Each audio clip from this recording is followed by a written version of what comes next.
Hello,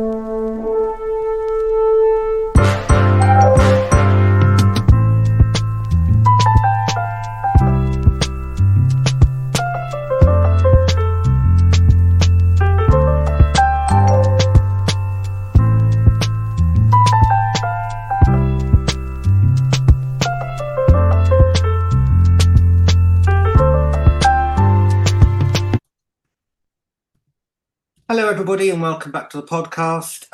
Today, Sam and myself are joined by a new podcast member, Leo, who has a great experience of gaming and that side of AI and its use, which old cronks like me don't really know an awful lot about. So we're really grateful to have him with us today.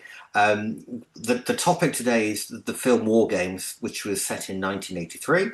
And the aspect that we're taking from that film is in the film, the AI has been created by a professor and he wants it to learn, and it does learn by the end of the film something.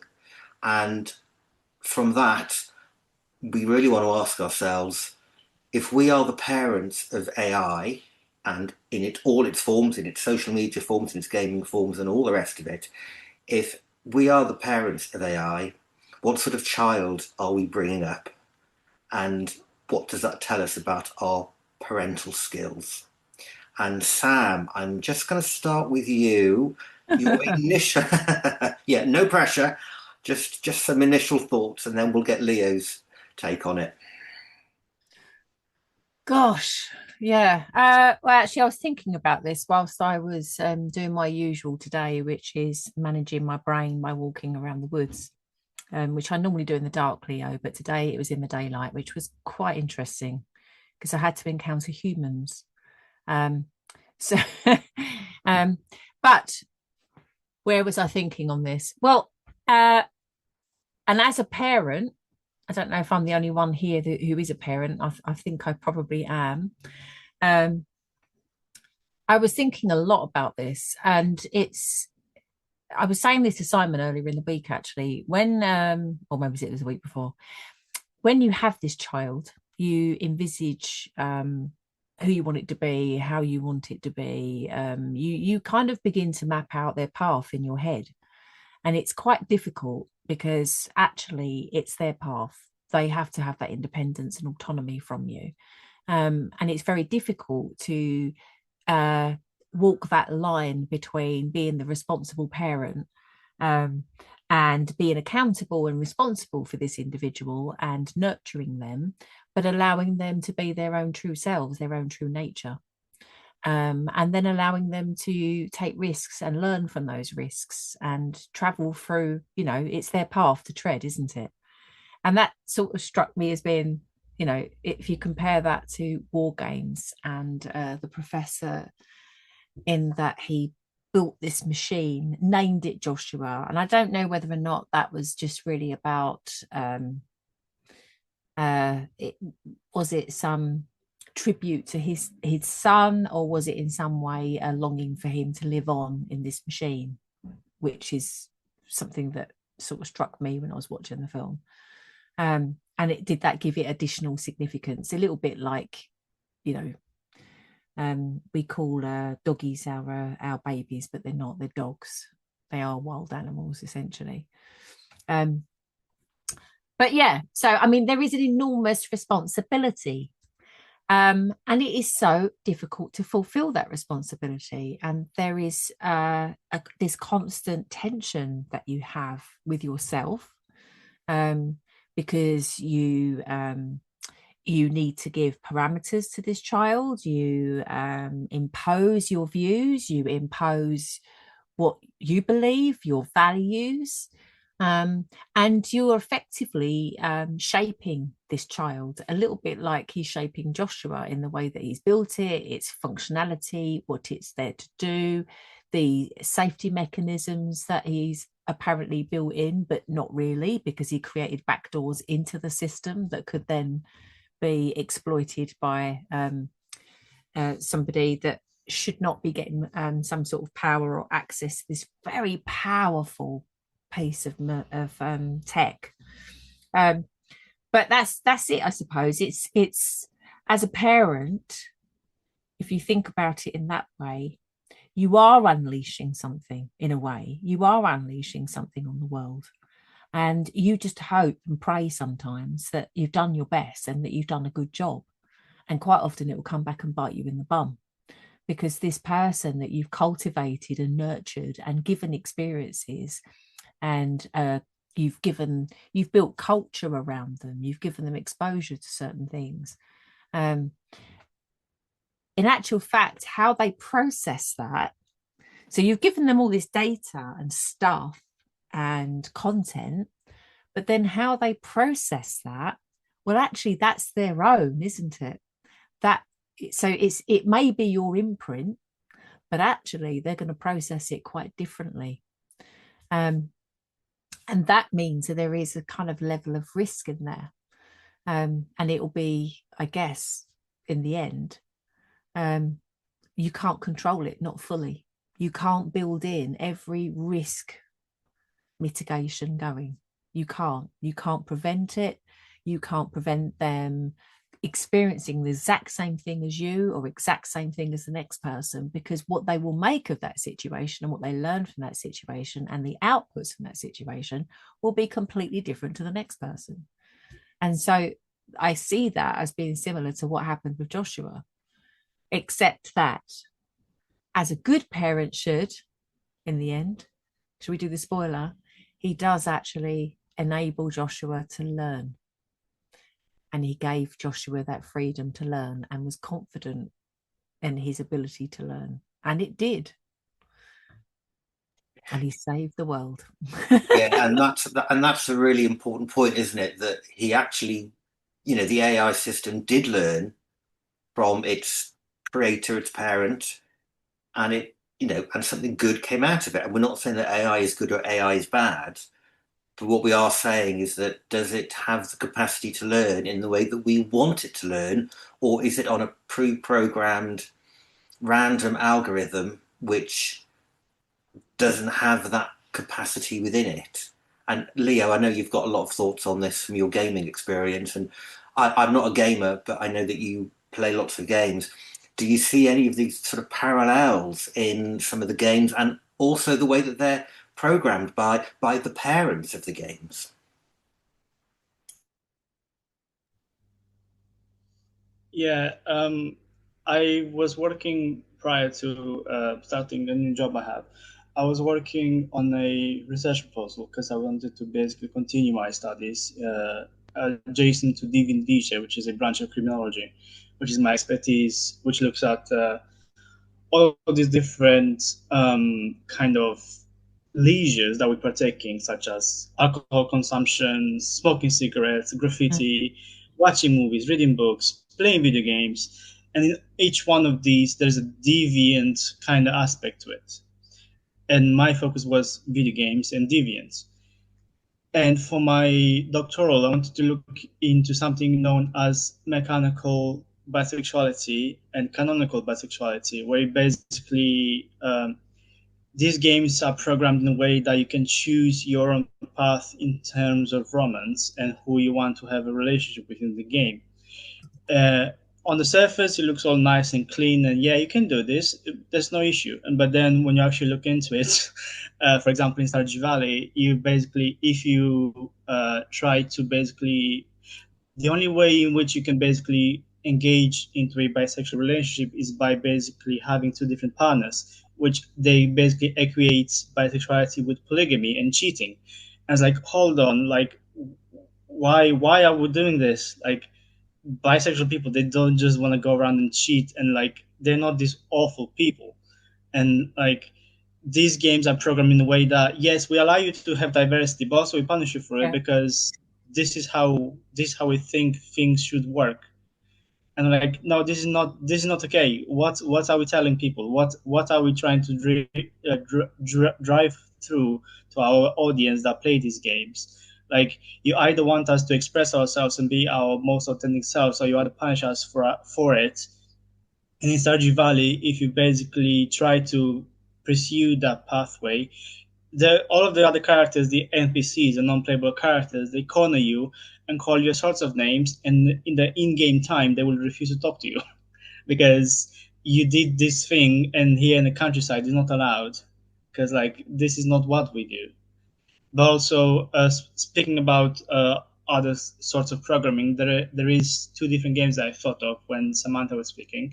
One is Life is Strange, which is Mm. basically all of these different teenagers who randomly acquire powers, like the X-Men in a way.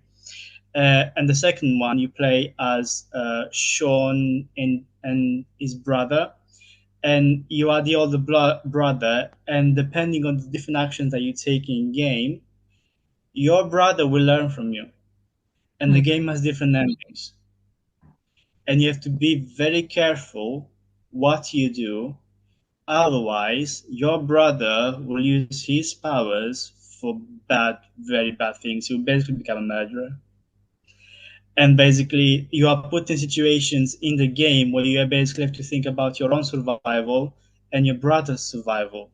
And sometimes you basically have to thread between bad and good, and you basically, there is a scene in the game where you don't have nowhere to sleep, basically homeless, and you need to steal, and your brother sees you. And then late in the game, you go to this gas station, and he basically goes and smashes the window of this vending machine and steals a candy bar.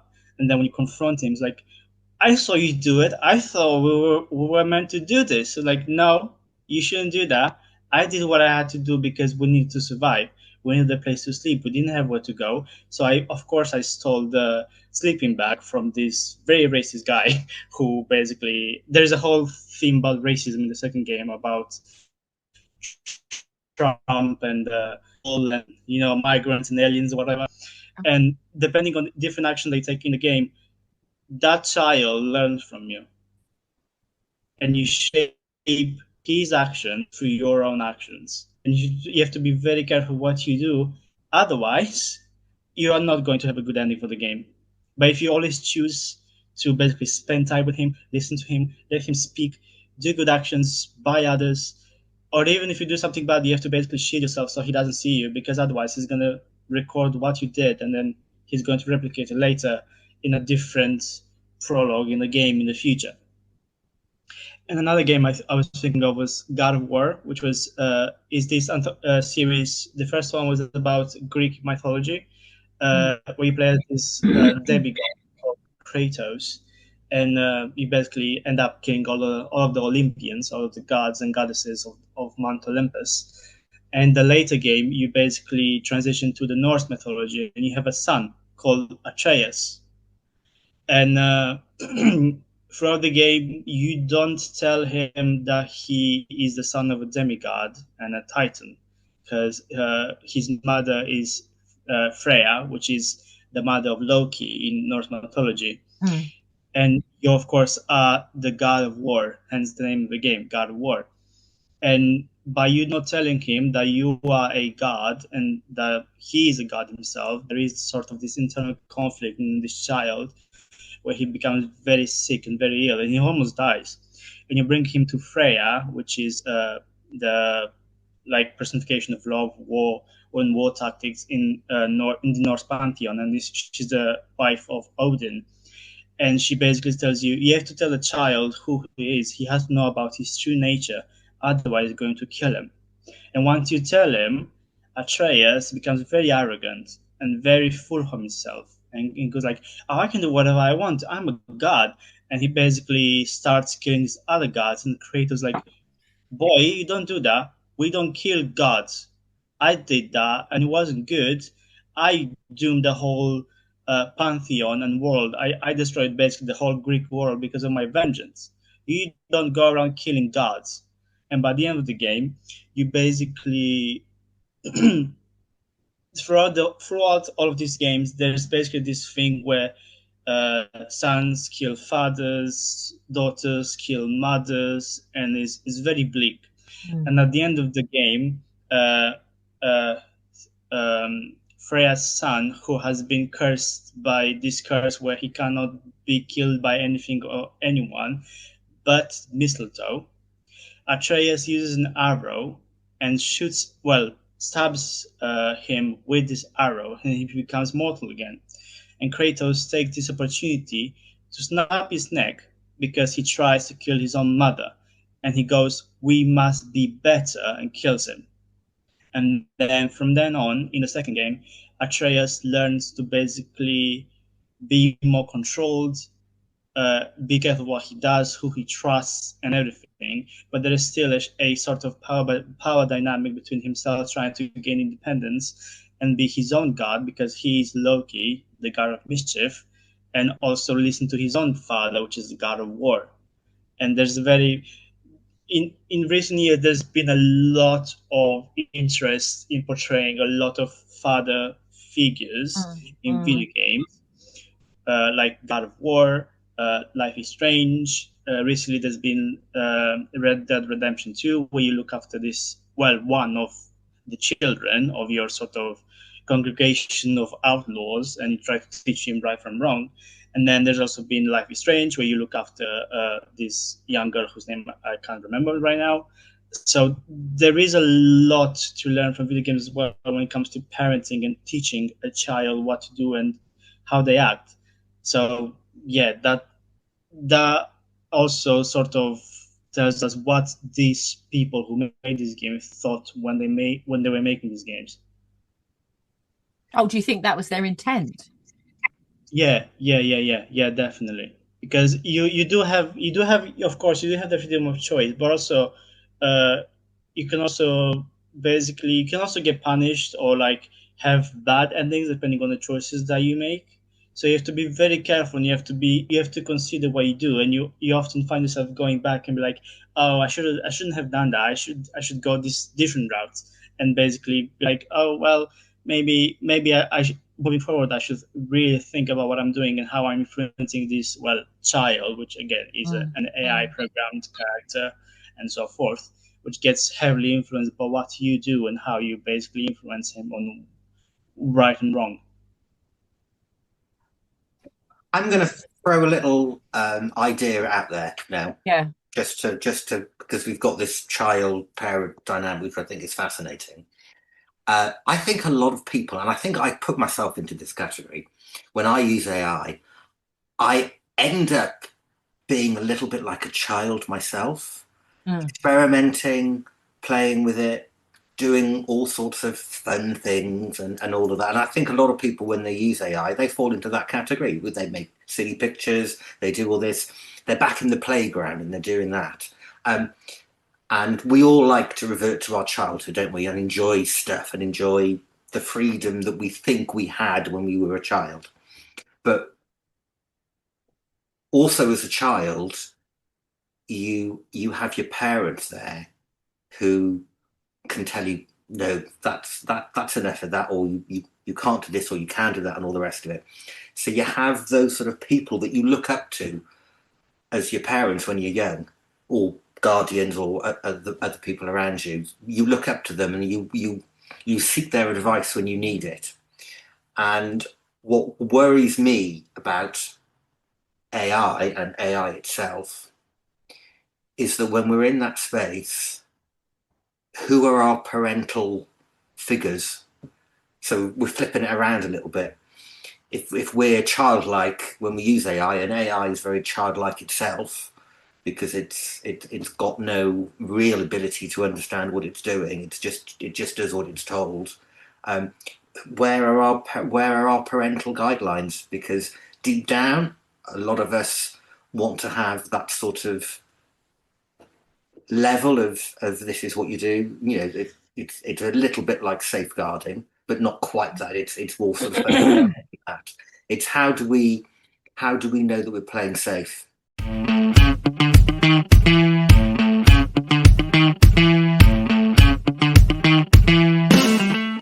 Have you ever felt like AI is taking over? Well, we know that AI is the biggest workplace shift since the internet, and it's already here.